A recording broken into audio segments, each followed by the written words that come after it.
Welcome back to the coverage of Wimbledon of Chess. Tata Steel Tournament 2026 is on the way, and round 3 that was played today saw two young players. Lu Miaoyi, one of the youngest international masters among the females, versus Grandmaster Andy Woodward, one of the youngest grandmasters in the history of chess at the age of 13.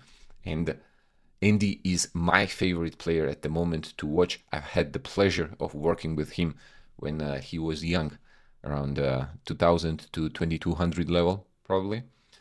So let's get right into it. Lu was leading the tournament before this game. She starts the game with e4, and Andy responds with e5. I salute in this choice of doubling with e5 and c5. His favorite opening for a long time was Najdorf, and he was the menace in the line. But I salute that he is trying to make his game more consistent. Knight f3, knight c6, bishop goes to c4. We have the Italian game on the board, and Andy chooses to continue with two knights, allowing knight g5 if white wants to continue the way. The difference between two knights and the Italian game is bishop c5, which is considered the classical Italian, doesn't allow knight g5 because the queen is covering that square. So knight f3, d3. Lu chooses to continue with so-called slow Italian, or if you shall call it Giuco pianissimo.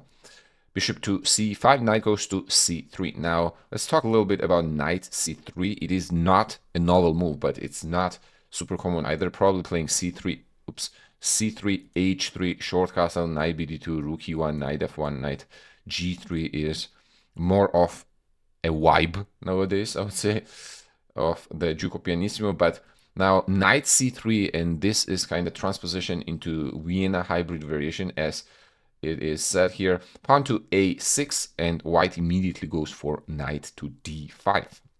Knight takes d5, bishop takes d5. And knight has to be traded because now white is threatening to play bishop g5 on the next move. So knight takes d5, bishop takes d5, pawn goes to d6. c3, white aims to play d4 sometime soon. Short castle, and queen to f6, aimed at stopping the d4.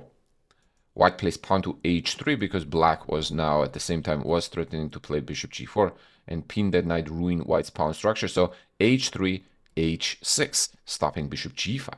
Very balanced game so far. Bishop retreats back to b7, knight to e7. This knight e7, knight g6 transfer is a very common idea in Italian positions. Knight on c6 is not doing that much, so it reroutes to a greener pastures on the king side. This allows white to carry d4 right now. Bishop goes back to b6, bishop e3, knight goes to g6. Again, still very balanced position. Both sides here have the control of the center, and both sides are well developed. Rook e1, rook e8. This is very much a thing in the Italian game. It usually leads to long maneuvering game and positional play. Knight to h2. Another common idea, I would say. White is trying to open the diagonal for the queen and potentially then bring the knight to g4 to attack the black queen. Now, Andy plays an interesting move here, bishop a7. I'm assuming he was not able to find the useful move here from black and decides to make a move, bishop a7, after 20 minutes of thinking. I can tell that he was not feeling very comfortable. If Andy spends 20 minutes on a particular move, he feels somewhat uncomfortable. He's not able to navigate there or find something that he likes, because I want to remind you, Andy is one of the scariest fast time control players. He is 3,500 bullet or more, I think more than 3,500 on both chess.com and Lichess, which, if you play the fast time control games, is insane. 3,500 is another level. It's another level than Hikaru's and Magnus's in bullet, I'm talking about. So knight h2, bishop a7, Queen goes to h5. Interesting pawn sacrifice here from the Lu, or it's not really a pawn sacrifice at the moment, or is it? Let's see. E takes d4, bishop takes d4, bishop takes d4, c takes d4. The reason why it's not a pawn sacrifice is after queen takes d4, the knight on g6 is hanging. So black cannot really capture on d4, therefore, and he plays bishop to e6. You may be wondering why trade on d4. Computer likes it, but I would be asking myself the same question. Why would I trade it and not play bishop e6 immediately, for example? Apparently there is like knight g4. Both of them are very close in evaluation here. So Andy decides to clear things up in the center first and then play bishop e6. Pawn goes to e5, d takes e5, d takes e5. Queen retreats back to e7. Queen to f5 apparently will have been slightly favorable, trading the queens and then going for this position. And this endgame is supposedly slightly better for black, apparently. Only microscopic 0.4 advantage. Queen e7 allows white to avoid trades now, which I think definitely is in their favor to maintain this powerful bishop. Knight retreats back to f8 and bishop to e4, hitting the pawn on b7, queen b4 to protect it, and also put the queen on the active square there. And after b3, rook d8, activating the rook. Knight goes to g4. Now, this knight is going to have too many threats around our king, so we cannot let it leave. Bishop takes g4, queen takes g4, rook goes to d4. There is no rook takes e5 because of bishop h7 check.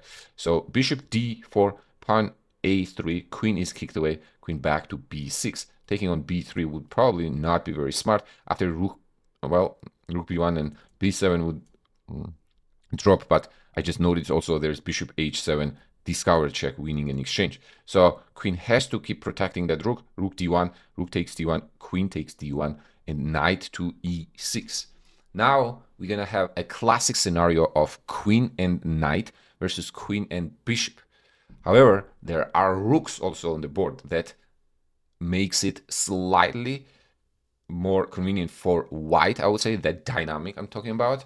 But we'll see how queen and knight deal with queen, bishop, and the rook. So rook d8, queen e2, pawn to a5, trying to initiate the weakness on the queen side. Queen goes to e3, knight goes to d4, and he does not want to trade apparently here, although computer thinks that trading there would probably be a better choice. But knowing Andy, he wants to keep the fight going. He doesn't want to clear things up.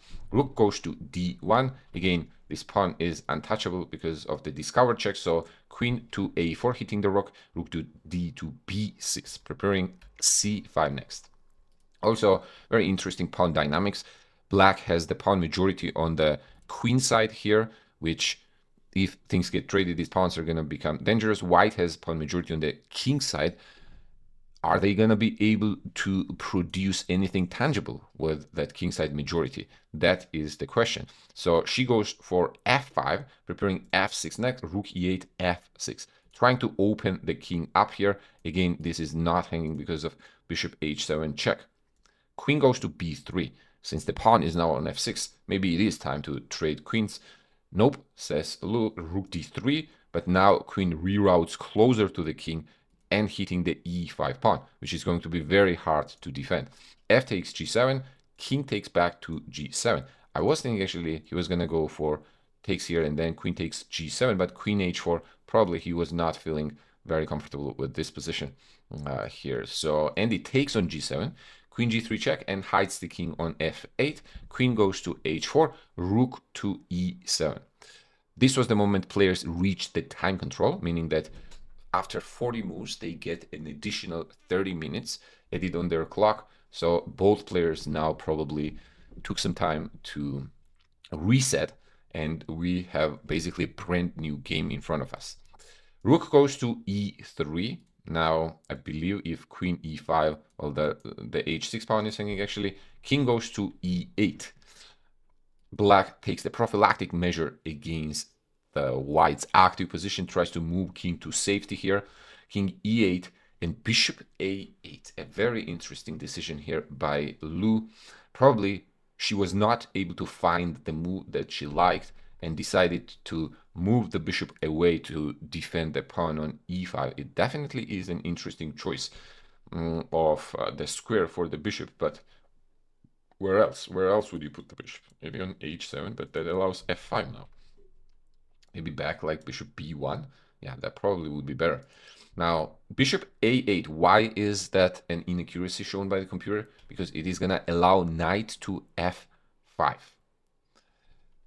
Double attacking queen and the rook. It does not lose the material here. There's going to be a queen a4 check, but now king returns back to f8 to a relatively safer conditions. And now rook is hanging. Rook cannot leave the e file because the e5 pawn is hanging. So rook back to e1, knight d4. Now we can see that black slightly starts to take over here. This queen has been cut off. The epicenter of the fight here is kind of on a offside here on the queen side. So rook goes to e3. This was probably the decisive mistake actually in the game. Apparently queen a6 with that idea of somehow bringing the queen back into the game here would be a better move. Now the reason why rook e3 here is a mistake apparently is queen f5, and black surrounds the e5 pawn, and there is not much for white to defend it. For example, if queen a6 going for the b pawn, then apparently there's queen g5 move, or even taking on e6 and going for this position is very much in black's favor, because the c pawn is going to be a lot more dangerous than the a pawn at the moment. So bishop c6 was played in the game, then queen g5, rook has to move back, now rook e5, and the pawn drops. Black takes over the initiative with more active pieces as well. Queen is cut off the board, bishop is loose, and the rest here was basically part of the technique, and it trades rooks, and what is left on the board here is going to be queen and knight versus queen and bishop plus an extra pawn for black. So it is pretty much decided here. Take on f7 is not possible. Queen check, then queen check on f4, and this bishop is going to be lost. So a few moves later here, Andy builds the mating net around the king, which decides the game, because white has to play g4, give a bunch of pawns. That is going to lose the game. I would say not a very clean win, but it was 93% accuracy by Andy. So very good to see him racking up wins, second one in a row, and hopefully he continues to do so. All right, I will see you in the next round. If you enjoyed this game review, I would much appreciate the subscribe, and do let me know what was it that you enjoyed and which games would you want me to discuss next. Peace.